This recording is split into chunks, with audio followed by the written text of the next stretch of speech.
असल में तो अगर आप देखें तो डोनाल्ड ट्रंप यही चाहते हैं कि पूरी दुनिया में बस एक बॉस होने चाहिए और वो होने चाहिए डोनाल्ड ट्रंप। उन्होंने ये जो बात कही बड़ी संजीदगी से कही, आपने देखा, लेकिन उसके बाद हाउस में लाफ्टर आपको सुनाई दिया और उसके बाद उनको लगा कि इसको एक मजाक की शक्ल देना चाहिए और मुस्कुराते हुए देखे गए। इस तरह की वाटर टेस्टिंग जो ये करते हैं डोनाल्ड ट्रंप, इसको कैसे देखा जाना चाहिए? मैं इसकी सुशील कुमार सिंघल साहब के साथ शुरुआत करना चाहूंगा। सर, ये क्या है? मतलब इस जगह पर क्या सबसे बड़े देश, सबसे ताकतवर देश के सबसे बड़ी कुर्सी पर बैठे हुए व्यक्ति की तरफ से ये लाइटर नोट में कही हुई अच्छी बात है, इससे माहौल हल्का फुल्का बनता है, अनौपचारिक बनता है, दिल खुलते हैं, या ये शोभा नहीं देता डोनाल्ड ट्रंप को?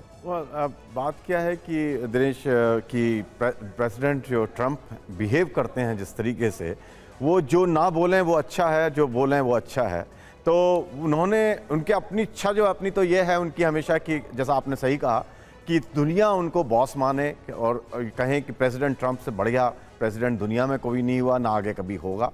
और ये जो जिस तरह से उन्होंने आके कहा आई एम द बॉस, वो इंडिकेशन उनका यही था उसमें कि भाई आप सब मेरी जो है बात मानिए, अब मैं जो कहूँगा वो उसको सुनिए। क्योंकि अगर आपको याद हो, जो पिछले साल जब ये यूक्रेन के बारे में बात चल रही थी और यूरोपियन लीडर वहाँ गए थे, वो किस तरह से उन्होंने उनको एक तरीके से स्कूल की तरह से बैठ करके उनके साथ में बिहेव किया था, एक एक से उन्होंने सवाल किए थे। तो ये उसी का कंटिन्यूएशन है, लेकिन वो थोड़ा मेलो डाउन हो गए हैं मेरे ख्याल से, क्योंकि ईरान में उनको काफ़ी बड़ा झटका लगा है और जो भी बातचीत हो रही है उनमें उनको अपने आप को बड़ा डिफेंड करना पड़ा। और यूरोप जो G7 के मेंबर्स हैं उनसे बड़े तुर्श सवाल किए गए, जो कि पब्लिक में नहीं आए हैं ऑब्वियसली वो रीज़न से, लेकिन उनसे बहुत अंदर जब बातचीत चली, इनफॉर्मल डिस्कशन हुए हैं, उसमें उनसे बहुत तरह के सवाल किए गए हैं कि भाई आपने जो न्यूक्लियर के लिए आपने जो सारा किया था। मुझे तो सिंगल सर, ये आप जो कह रहे हैं हर एक बात बड़ी सिग्निफिकेंट है, लेकिन मेरे को एक और चीज़ लग रही है,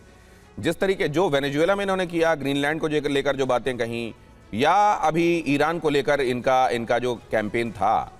वो सारी चीजें मिलाकर अभी जिस तरीके से प्लूमेट करती जा रही है, वो अमेरिका की साख हो या अमेरिका के प्रेसिडेंट की चेयर की साख,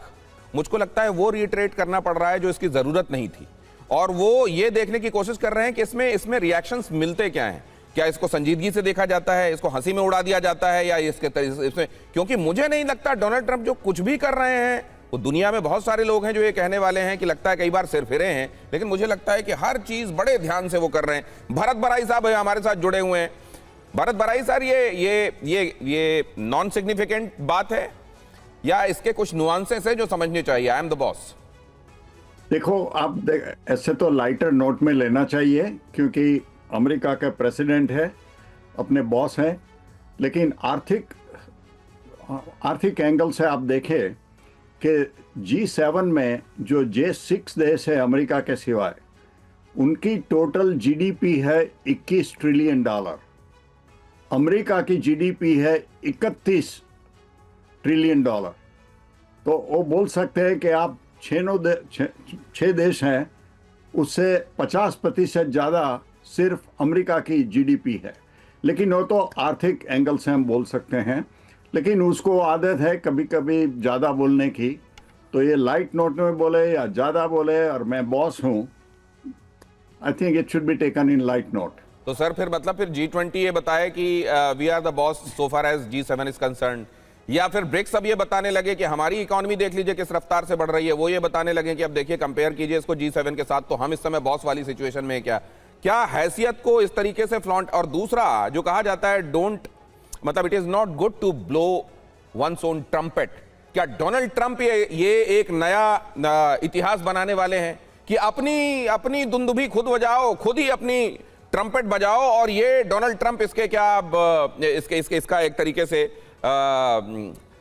चेहरा बनने वाले हैं, इसका ब्रांड वही एंडोर्स करने वाले हैं क्या?